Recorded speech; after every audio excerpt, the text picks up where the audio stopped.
উত্তরার দিয়াবাড়ি শাখায় milestone school and কলেজের উপর একটি প্রশিক্ষণ বিমান আছড়ে পড়ার প্রায় 1 মাস হতে চলল। আপনাদের সকলের কি মনে আছে পাইলট তৌকিরের কথা? কেমন আছে তার স্ত্রী নিঝুম? বাবার বাড়িতে কেমন কাটছে তার দিনকাল?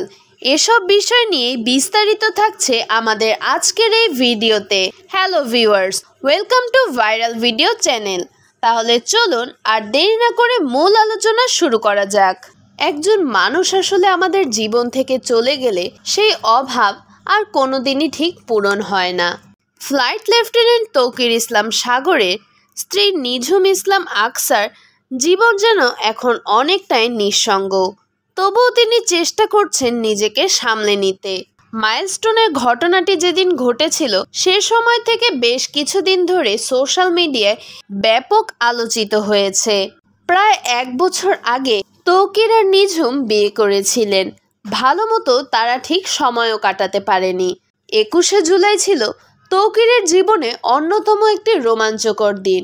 সেই প্রশিক্ষণে তিনি যদি পেরিয়ে যেতেন তাহলে তিনি আজ একজন সফল পাইলট হিসেবে সারা দেশ বিদেশে সুনাম কুড়াতেন। কিন্তু ভাগ্য তার সহায় হয়নি।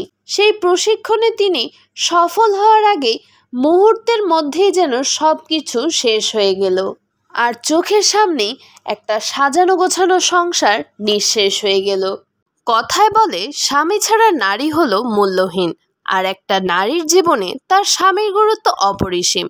কিন্তু সেই স্বামীর ঘরে সংসার করার আগে যদি স্বামীকে হারাতে হয় তবে কেমন হতে পারে সেই স্ত্রীর জীবনটা, তারই যেন একটা বাস্তব প্রতিচ্ছবি হয়ে উঠেছেন পাইলট তৌকির ইসলামের স্ত্রী নিঝুম।